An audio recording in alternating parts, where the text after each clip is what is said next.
La fin ouverte du thriller Netflix « Le monde après nous » alimente le débat chez les spectateurs.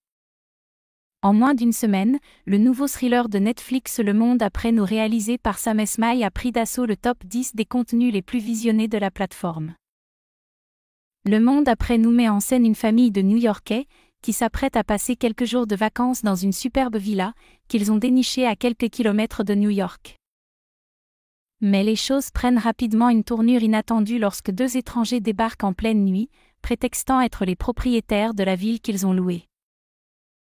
Ils leur expliquent que le pays est sous la menace d'une cyberattaque et qu'ils doivent se mettre à l'abri.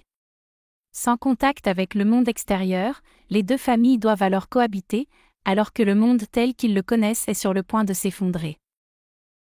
Le film regorge de mystères et de détails cachés, comme celui des serres, et la fin du film n'a pas manqué de déstabiliser les spectateurs. En effet, la dernière scène ne donne pas une réponse définitive à ce qu'il est en train de se passer dehors.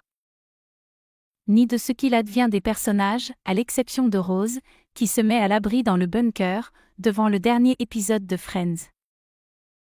De son côté, l'auteur Rumaan Alam a confié que le livre ne donnait pas non plus de réponse définitive sur ce qu'il advenait des personnages. Cependant, il y a une différence avec la fin du film. Dans le roman, Rose ne reste pas dans le bunker, elle repart avec des vivres pour sa famille. La grande question que les spectateurs se posent devant la fin de Le monde après nous est, que deviennent les autres personnages ? D'après l'auteur, ils parviennent tous à regagner le bunker de la villa voisine. Dans le bunker, on découvre qu'il y a suffisamment de ressources pour pouvoir survivre pendant plusieurs mois, voire plusieurs années. On peut donc imaginer que les deux familles se réunissent et survivent aux événements extérieurs.